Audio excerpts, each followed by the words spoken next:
turgan inson mani aziz dugonam, o'rtog'im, mana Zeboxonim Muxtor o'tiribdilar. Zeboxonim bizni O'zbekistonda Viyadani kirib kelganligi eng katta sababchi asoschilaridan, mana qahramonlardan hisoblanadi. Chunki Zeboxonni men 20 yildan oshiq bilaman, ishongan dugonam. Biz juda ko'p kompaniyalarda birga ishlaganmiz va menga taklif qilgan vaqtlarida telefon qildilar-ki, Layla Hazratovna, bitta proyekt keldi O'zbekistonga. Bir eshitib ko'rasizmi dedilar. Men u paytda Samarqand medresasida dars berardim, domla edim. Keyin bo'ldi, Zeboxon kelsin, qachon kelishadi desam, men o'zim aytaman dedilar. Keyin yana telefon qildilar, o'sha Samarqandda mehmonlar dedilar. Bo'ldi dedim, kelishsin dedimda, lokatsiya tashladim, ular kirib bordi. Kirib borsa, menga Merkel xonim bor. Merkel xonim. O kafedrada men u Merkel xonim bilan Firuza Sabitova bilan uchrashdim. Firuza Sabitova Merkel xonimni olib borganlar va o'shanda ro'za Ramazon oyi edi. Ovqatlanasizlarmi desam, yo'q.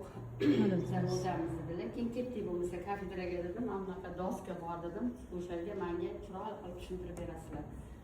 Deganimda Merkel xonim kelib, menga chiroyli qilib tushuntirib boshladilar. Birinchi qo'llariga hech esimdan chiqmaydi. O'zlari ham postoyanno eslaydilar. Layla Hazratovna, вот как мне неудобно было, dedi.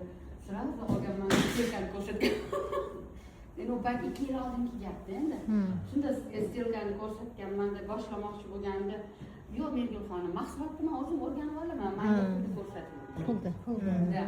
Mahsulot men shifokorman, bilaman, что yaxshi narsa. Kompaniyalar yomon narsani olib kirmaydi.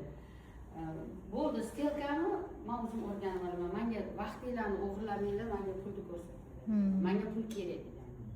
Chunki men davlat ishida ham ishladim. O'sha Samarqand medresasida ishlaganimda 1 yil hech qaysi kompaniyada ishlamadim. Chunki men yaxshi kompaniya topa olmadim. Xuddi Zeboxon ham shunaqa bo'ldi-da, pererif qildik o'sha. Normal kompaniya bo'lsa ishlaysiz endi. O'shani Allohdan so'rab yurgan edim. Ro'za Ramazon oyida men nimani so'radim? Ey Alloh, menga shunaqa bir proyekt duch qilki, kuniga pul topay degan.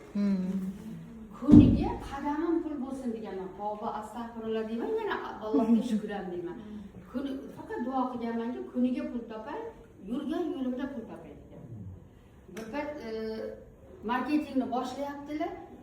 Ya tavba deganmanda, menga birinchi fishkasi 10 ming qadam yursanglar $10 chiqadi deb. Rostdanmi desam, rostdan mana menga chiqyapti deb Firuza xonim ko'rsatganda, kuniga $10 topish hech ish qilmay $10 topib bilamanmi desam, topib bilasizmi? Bu qanaqa proyekt ekan deganmanda, zo'r ekan.